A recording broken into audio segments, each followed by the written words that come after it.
Hi, today we are in San Francisco in the ClearSlide office. Hi Al, who are you and what do you do? So I'm Al, I'm the co-founder of ClearSlide, and I'm an entrepreneur, lifelong entrepreneur. Cool.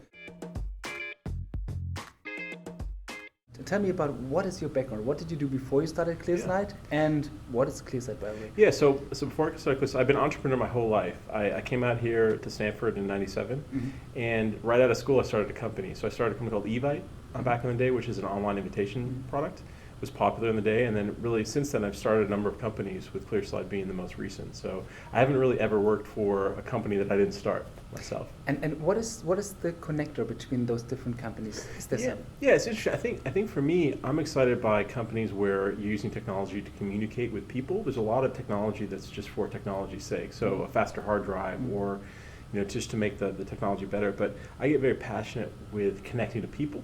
And when you can use technology to tell a better story, to communicate with your friends, your colleagues, or what have you, that's something I just see as very valuable. It's something I can get passionate about. So in Evite, it was about getting connected with your friends offline and creating parties, and ClearSlide's really about communicating with your customer. But in both cases, it's people that are connecting and talking together. And when had you have this kind of aha moment, okay, I want to start ClearSlide? It was funny, actually. So it started with Jim, my co-founder, and we had worked together at Evite, so we've known each other for about 15 years. And we started with a different idea, actually. We were selling something to advertisers, a media product, and we found it very hard to tell our story. With these media advertisers, you call them up and they'll say, you have 5 minutes to pitch me, that's it. They give you very little time, and it's a very kind of competitive market. And we found that no technology let us tell the story the way that we wanted to, or the way that was really compelling. And so we initially created ClearSlide for our own use, a way to tell our story. And we started to use it with these customers, and we found that they were more interested in the way we were presenting. They didn't actually like our product, but they were like, what is that? What did you just use? That was kind of interesting. And that happened 3 or 4 times in a row, and you said, okay, well, what is this? What we discovered was, in the space of sales and sales communication, a lot of work had been done around the back office of storing data about your customers, but not actually making that conversation better. And so we decided to shift gears and focus on that. I found, too, that most of the times, the best startups are things that you want to use yourself, a need that you discover that you want to use it. And if you're going to be a customer of your own product, you can really understand and get passionate about it. And that's same with Evite and same with ClearSlide as well. It was something that we needed ourselves. And did you change the name from your old idea to the new idea? Yeah, it was Shield Media before, and we changed that very quickly to ClearSlide. And did you have some other investors in before, and did I just took out the IP or something? No. So we had been working on it was early, so it was 3 or 4 months in, and we just started to get the product going, and so we actually didn't get investors in yet. Yeah. Cool. And then what was the next 3 or 6 months looking like? Yeah, well, that was really interesting. So we had this, Shield Media product, and we had ClearSlide, and it was important for Jim and I to really prove that there was customers willing to buy ClearSlide. So I've been involved in businesses before where it seemed like good products, but there's not actually anyone really willing to pay you. And so we set ourselves a goal: can we get 5 people willing to give us money? That was our goal. And Jim arranged some conversations with customers, and we went out to pitch 5 customers in one day. And what we did is we called them up and said, hey, here's our product. We're going to be doing a beta in about a month, but if you're interested, we need a credit card right now. And we were 5 for 5, 100% in 24 hours. Oh. We didn't have actually anywhere to put the credit cards. We just were writing them down on paper, But we proved ourselves, wow, they're actually willing to put money behind this. And so for the next 3 to 6 months, we just worked building the product and talking to customers. And just Jim and myself, I've been involved in business before where you raise money very early, but we really want to prove to ourselves that we could get customers willing to pay for it. So it's just us working away for really about 9 months before we raised any money. And by then we really had customers. When we had enough revenue, we could run profitably, actually. And then we said, hey, this is really time to kind of scale up the business at that point. Imagine I was one of those 5 potential clients. You are pitching to me, and you need to convince me that I should not wait for 6 months or 9 months when you have your really good product ready, but I should buy it now. Yeah, part of it was to say a couple things. One was to say, listen, we're looking for people that can help guide the product, and we're looking for feedback from you, and your feedback's going to be instrumental for what we build. And so that's interesting to them because they can really be able to guide it. The other thing, it was kind of a ticking clock where we said I need to know right now, and We're only going to be, there's only going to be about 10 slots in this beta program. Yeah. And so I need a decision kind of right away. And that urgency drove a lot of it as well. So this really meant like, okay, in the next 2 hours, or did it mean in a 1 week or 2 week time frame? Well, in that initial point, it was on the call. Wow. Actually, it was. I mean, Jim did most of these pitches, but it was basically a full pitch. I mean, we had a prototype to show. Yeah. We walked through the product, walked through our vision. Here's what we're trying to do, but if you want it, I need it right now, and it worked. Wow, cool. Yeah. So you had like 5 potential customers. What was the next step? Well, so at that point, we had credit cards, and we spent the next really month or two building the product. So we built it, early version, and then we said to those first customers, hey, it's available, let's get you in. And in the early days too, we focused on person-to-person training. So we would call you up and say, hey, let me get you into the product, let me show you how it works. And we spend with each individual user to show them how it works, which is time consuming, but you also can really hear what's working and what's not working, and what they need, what they don't need. And so that created a lot of product feedback very early.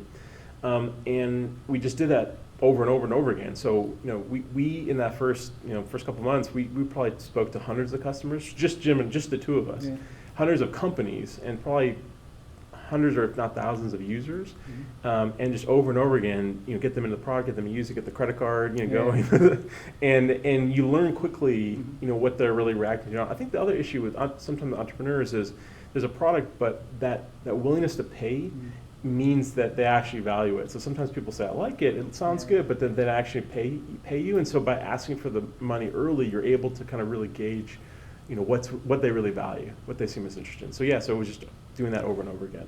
How did you find the first customers and make them sure? Yeah, so early on, we knew that we were selling to sales teams, and so we were thinking, hey, who do we know that are heads of sales? Fortunately, in our previous history, we were connected to some folks that we knew as heads of sales, and so sometimes there was folks in our network, in Jim's network particularly, but other times it was just cold calling, just identifying someone who we knew would be a good prospect, and just reaching out. Cool. At what point of time did you say, okay, maybe we should raise some external funding? Yeah, it was interesting. So we, about 9 to 10 months in, we actually hired our first employees, and we initially thought we were only had budget for 1, but we really stretched it and we hired 2. It was Will and Ahmed, our first 2 sales reps, and we spent a few months. Jim really trained them, and we continued to develop the product and work with them. And once we found that they were also having success, meaning that we were able to reproduce the success we had, then we're like, wow, this is working. We just need to add more people to it. And at that point, we said, hey, we should raise. We have something that's repeatable, scalable. It's resonating with customers. Let's raise some money behind it. And how long did the fundraising process take you? Well, let's see. It probably took about 2 days, a couple days. 2 days? Yeah, a couple days. Okay.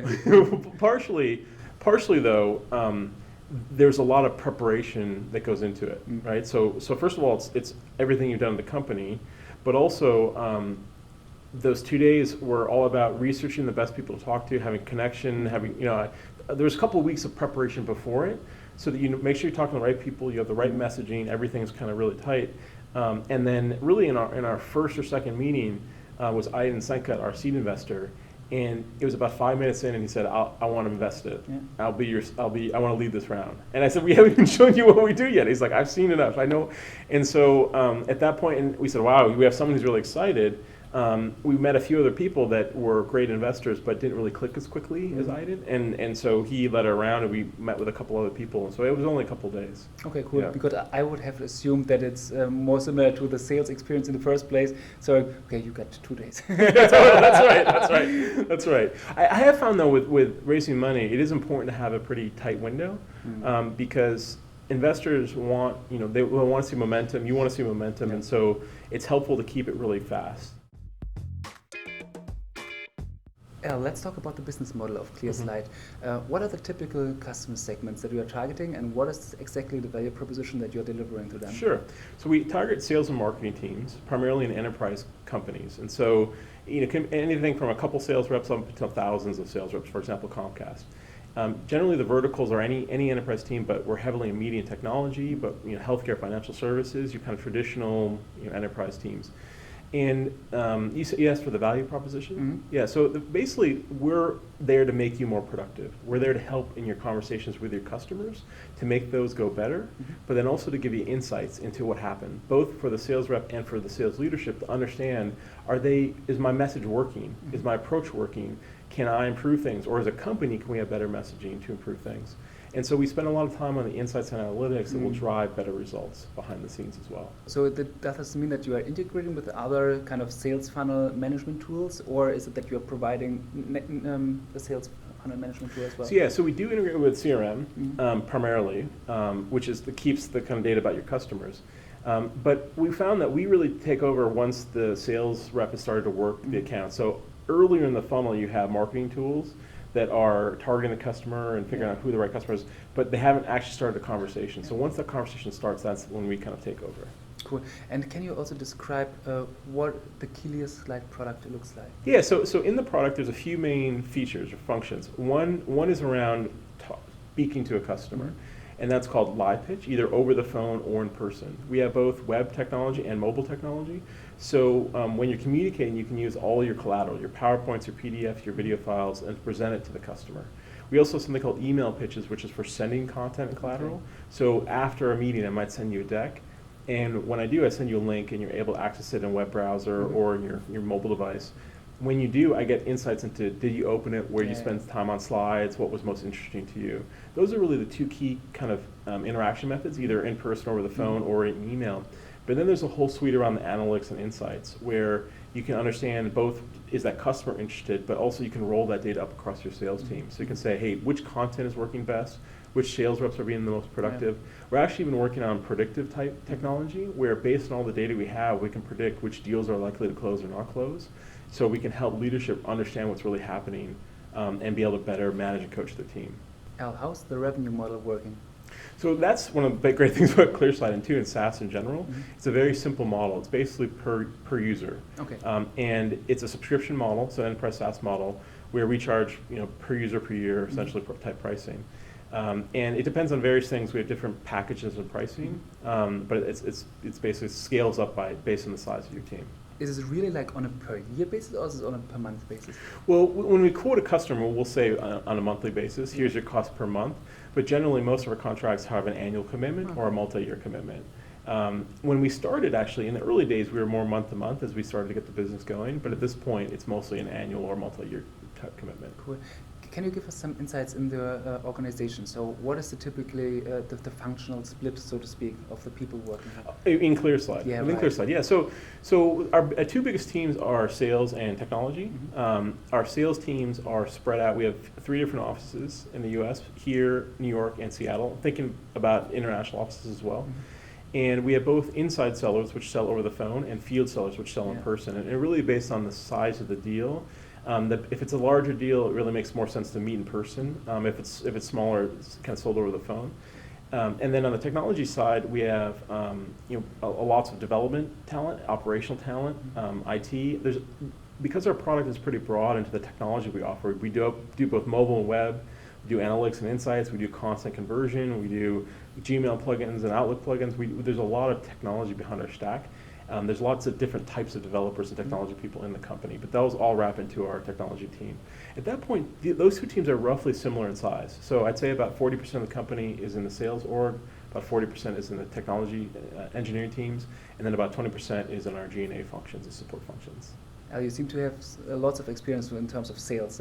What are the great or the most important ingredients of a great sales pitch to really close it? In 2 minutes or 5 minutes. Okay. Well, I think the biggest thing is to show value. A lot of times people will show the product and show features, but it's really important to show the value that you're providing to that person. And what we often found is that sometimes sales folks they start to have a really cookie cutter approach, and they don't modify it for the type of person they're selling to. If you're talking to a VP of sales or a CMO or a head of finance or a CEO, those are all very different roles, and those roles care about different things. Yeah. And so your ability to customize your approach based on who you're pitching to and the kinds of challenges that they're facing. So for VP of sales, rather than talk about our email pitch or live pitch, we might talk about how the challenges in scaling the team or hiring the right people, or how do you How do you get the right, if you have one sales rep that's productive, how do you replicate that across other sales reps? Those are the challenges, those are the things they deal with every day. And so we start with those and show benefits against those, and then show the value, then show the actual product behind that as well. But they have to get really emotionally connected to the challenge or the problem that you're trying to face. And so that's probably one of the biggest things. I think simplicity is key. If you're able to pitch it in 2 minutes or 3 minutes, have it be effective, then that's great. You have to start with that. You can always make it longer if they really want to dig in, but you really have to be able to kind of sink the idea in the early days. So currently the story of the ClearSlide sounds to me like very straightforward. Any roadblocks along the way that you needed to shift around? Yeah, let's see. I think one of the challenging things for us was trying to figure out the right customer segment and how we sell to it along the way. In the early days, we were selling to, say, teams of 5 or 10 or 20. And now we're really finding a lot of success in 1,000 or 2,000. And the way you sell to a 1,000-person team is very different than the way you sell to a small team. And so one of the things challenging about our business, it has been that breadth of customer base, in that to sell over the phone SMB, it's lots of different skills, and the type of organizational approach and the selling approach is very different along the way. And so kind of fine-tuning that has been challenging. I think challenges. There's always people. Along the way, there's a lot of time as you grow. Initially, as an entrepreneur, you're trying to get that product fit. Once you get that, then it really becomes about scaling the people organization, and then it's really about building the best teams, getting the right people. And there's always times where it works or it doesn't work. And as you grow, and especially as you grow quickly, those things can always be challenging points. But yeah, I think those two are probably the biggest ones. Can you elaborate on how you are currently acquiring or doing the sales for the larger customers versus the smaller customers? How we're kind of breaking in? Yeah, because you said that the sales approach is different between those two segments. The biggest thing when you're selling to small companies, the users, the sales reps, and the decision maker are very close. They might sit in the same office. It might be a small company of 10 people, and there might be 10 sales reps using your product, and their manager is right there and has a credit card. And so it's a more simplified approach, a faster approach, and it can be more driven just by users using the product. A large company, there might be many levels in between the users and a budget owner. Yeah, right.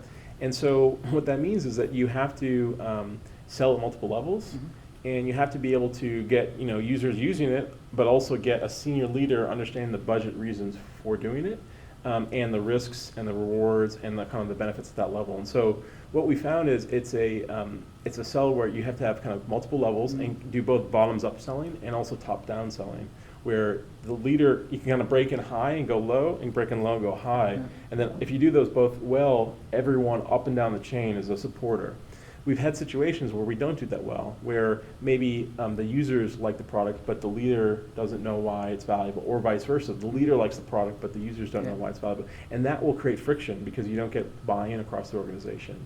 And so a lot of times the approach needs to have a multiple layer approach for it to work effectively. But if you imagine you identify the budget owner and you're pitching them, you convince him, and at some point having this really in a parallel is for me quite hard, because you first need to get it into their hands. And if the budget owner only says, yeah, now you can do it, okay, then you have some kind of staging, okay, it's, signed off the budget owner, push into the organization, now penetrating the users and making sure that they are using it, and then having this kind of dual track approach. Or do you see this in another way? Oh yeah, it's helpful if it starts that way, for sure. If you start high and go down, that's also always a great place to start. The problem can be is if you can't get the attention initially, and so maybe you have to start low and kind of get attention high. The other thing we found is even if you get the senior decision maker initially excited, we're seeing a lot of buying approaches these days where they're very collaborative, and even though the leader might like it, they really want to see that their team has adopted it and likes it. So they say, I'm interested, but you have to prove to me that my team's going to use it and use it well, and I'm going to see value from it. And so we'll often do these trials or pilots programs where we'll say, hey, let's get 100 users using the product, and we'll report back up both did they use it, but also what was the value. Here's some deals that they closed with ClearSlide, or here's some business value that we drove. And because of that, and once you need that, then you really need everyone on board. And those leaders will be looking for feedback from their teams in terms of how effective it was. What is the typical time of having such a trial period? Because for really showing some traction and usage of the users. It varies. I mean, it can be anywhere. For smaller companies, it can be a couple of weeks. For larger companies, it can be a couple of months, I'd say. And then showing the value, it really depends on their sales cycle. Sometimes they'll sell very quickly, in which case you can actually show deals. In other cases, their sales cycle is longer, so you can show pipeline. You can show here's the customers that have been moving through the pipeline, and here's how we've actually generated along the way. And then you're basically doing an A/B test. So this is how you performed before, and if we now look at the sales pipeline and the closing rates and so on after using our tool, it's like that. No, this is the value. Exactly. Yeah. We'll show maybe that team in terms of how they used to sell, or that team versus other teams. Yeah. What's been great is once you get a sales leader who has gone through the process, then let's say at their next role, they've known the value of ClearSlide. So sometimes at that point, then they just buy it because it's already been proven to them. But if you're trying to show that credibility, those are some of the steps that we go through. And are you seeing lots of recommendations or referrals, kind of? Because if you are, like you said, targeting some sales department of company A, and some of the sales reps is leaving the company, taking this experience, positive experience, to another company, and then having something like an inbound sales? Yeah, absolutely. I mean, one thing specifically for sales is they tend to be very word of mouth driven, and they very much get credibility by what their other coworkers use or what the other colleagues use or have used in the past. Yeah. And so we've very often seen that work very effectively. We actually have programs here that track when leaders leave companies and where they go, so that we can then sell into the new company as well. Cool. We found that to be very effective. Elle, I mean, you started so many companies and directly after university. What have been the major learnings for you that you would like to share with other entrepreneurs? With first-time entrepreneurs. No, so for example, with really starting and building companies. Yeah, I'd say one big lesson I've learned is that is to think of it in terms of a ongoing process, an ongoing loop, where oftentimes an entrepreneur will have an idea, and they'll launch the idea or do whatever the initial phase is, and it. Sometimes it works well, fantastically, sometimes it doesn't, but then they're like, okay, it didn't work, on to the next thing, or I'm not going to do this. Yeah. And what I found is that it's a very much an iterative optimization type approach, where you have to get out there, try something, see what works, listen to the customers very well, and then adjust quickly based on that, and keep that loop between the feedback you're getting and your product very tight and fast. And if you do that effectively, you can get better quickly, and things can go in a positive direction. But I found that to be one of the biggest drivers of success, the ability to iterate in an ongoing way, in a way that really listens to the customer need, more so than anything else.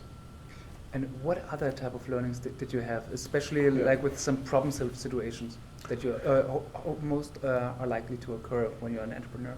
One of the things that's tough for entrepreneurs is, as companies go through different stages, the needs of the companies change, and the needs of the kinds of people change, and even the way you spend your time has to change.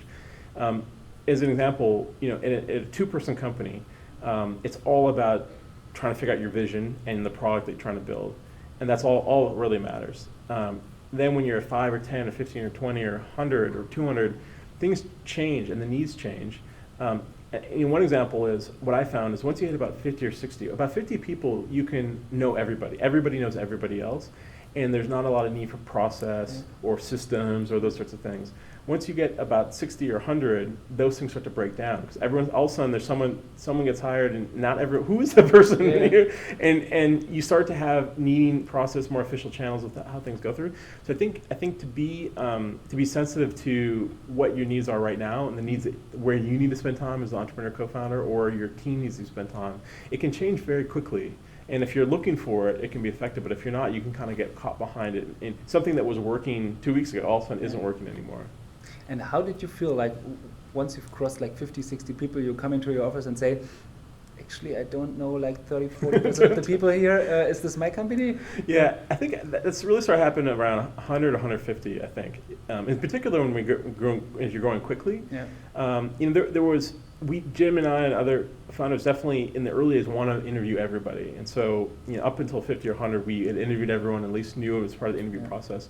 And then there's a point at which you stop doing that, and yeah, it is a little weird, especially when you walk in and Yeah, and it's tricky too when you do.